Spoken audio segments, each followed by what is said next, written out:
Olhem só para aquilo, é magnífico! Vai até as nuvens! Nunca vi nada igual! E aí, pessoal, sejam muito bem-vindos. Que legal ter todo mundo aqui para mais esse nosso mergulho animado nas Escrituras. Hoje a gente vai explorar um capítulo que, nossa, é um dos mais marcantes de Gênesis, o capítulo 11. É uma história de contrastes incríveis, sabe? De um lado, tem uma torre, que é o puro símbolo da ambição humana. E do outro, uma linhagem, uma genealogia que mostra a paciência e a fidelidade de Deus. Então, bora lá? Vamos embarcar nessa jornada que vai de Babel até o comecinho da história de Abrão. A história já começa com uma frase que, olha, resume tudo. Toda a ambição da humanidade está aí.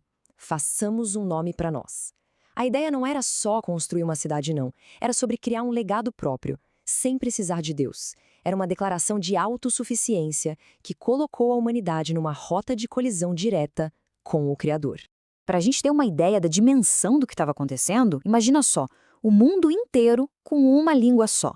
Todo mundo se entendendo e com um único objetivo. A humanidade estava totalmente unida. Mas em vez de usar essa união para se espalhar, para florescer, como Deus tinha mandado, eles fizeram o contrário. Se concentraram num lugar só, lá em Sinar, para construir um império e consolidar o poder. E o objetivo deles era duplo e bem claro, sem rodeios. Primeiro, fama, fazer um nome para nós mesmos.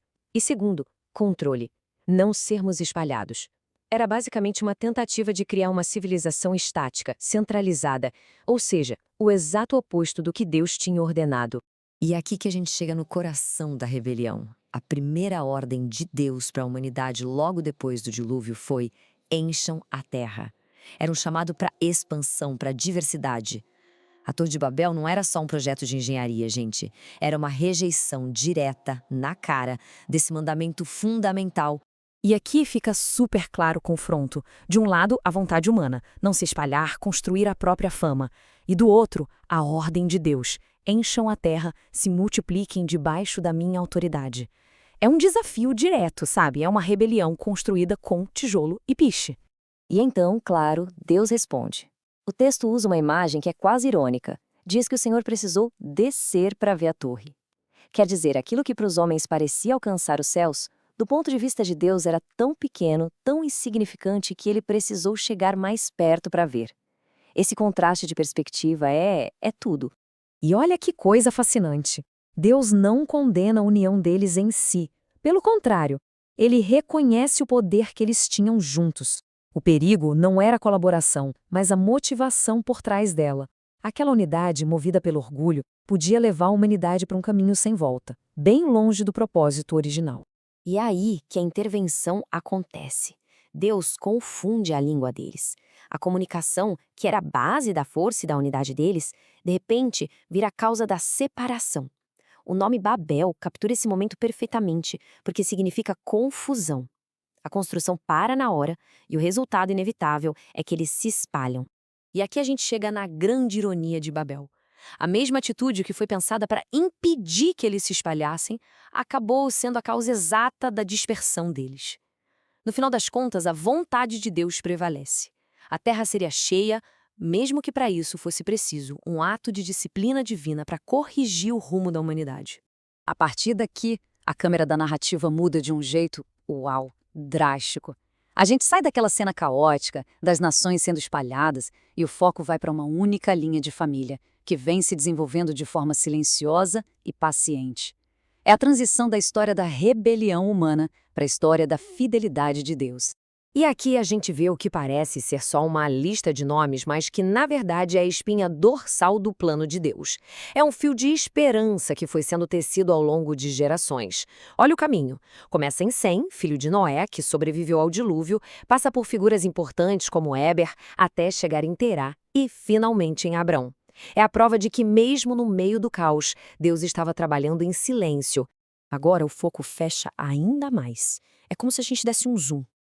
Conhecemos Terá e os 3 filhos dele, Abrão, Naor e Harã. A história está preparando o terreno para focar naquele que vai se tornar o pai de uma nação inteira. E o zoom fecha de vez em 2 pessoas, Abrão e sua esposa Sarai. A história deles começa com uma união, um casamento, que vai se tornar o epicentro de um dos maiores milagres de toda a Bíblia. E aí, quando a gente acha que a história vai engrenar, o autor joga um balde de água fria. Um fato que parece um ponto final antes mesmo da história começar. Sarai era estéril.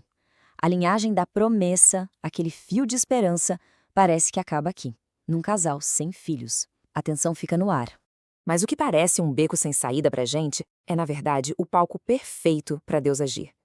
A esterilidade de Sarai garante que ninguém, nunca, vai poder duvidar de onde veio o milagre. A promessa não nasceria da capacidade humana, mas do poder de Deus, que é especialista em transformar o impossível. A família, então, começa a jornada. Eles saem de Ur com o destino certo, Canaã, a terra prometida. Mas algo acontece. A viagem para. Eles se estabelecem em Harã, bem no meio do caminho. A iniciativa de Terá foi boa, mas não foi o suficiente. Fica claro que, para completar essa jornada, ia-se preciso algo mais. Não só um impulso humano, mas um chamado direto de Deus para Abrão. E no final desse capítulo, a gente fica com duas imagens muito poderosas. A torre, um símbolo do orgulho da autossuficiência humana, e o caminho, a jornada de uma família que, mesmo com paradas no meio, com impossibilidades, é o veículo do plano de Deus. Então, o que a gente tira disso tudo?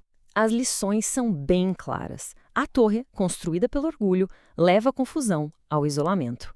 Já o caminho que é percorrido com paciência e fé leva ao cumprimento da promessa. É o contraste total entre a ambição humana, que sempre acaba em ruínas, e a fidelidade de Deus, que constrói um legado que atravessa gerações. E isso tudo deixa a gente com uma pergunta para pensar, né? Na nossa vida hoje, o que a gente está construindo? Uma torre da nossa própria ambição, tentando fazer um nome? Ou a gente está trilhando um caminho de dependência, confiando num propósito maior, mesmo quando a gente não enxerga o destino final com clareza? Pessoal, muito obrigado por acompanharem a gente nessa exploração de Gênesis 11. É um capítulo que mostra como, das cinzas da rebelião humana, Deus começa a construir a base da história da redenção através de um homem, Abrão. E olha, a jornada está só começando. No nosso próximo encontro, a gente vai testemunhar um dos momentos mais decisivos de toda a história. O chamado de Deus a Abrão. Uma conversa que mudou o mundo para sempre. A gente espera vocês. Até lá!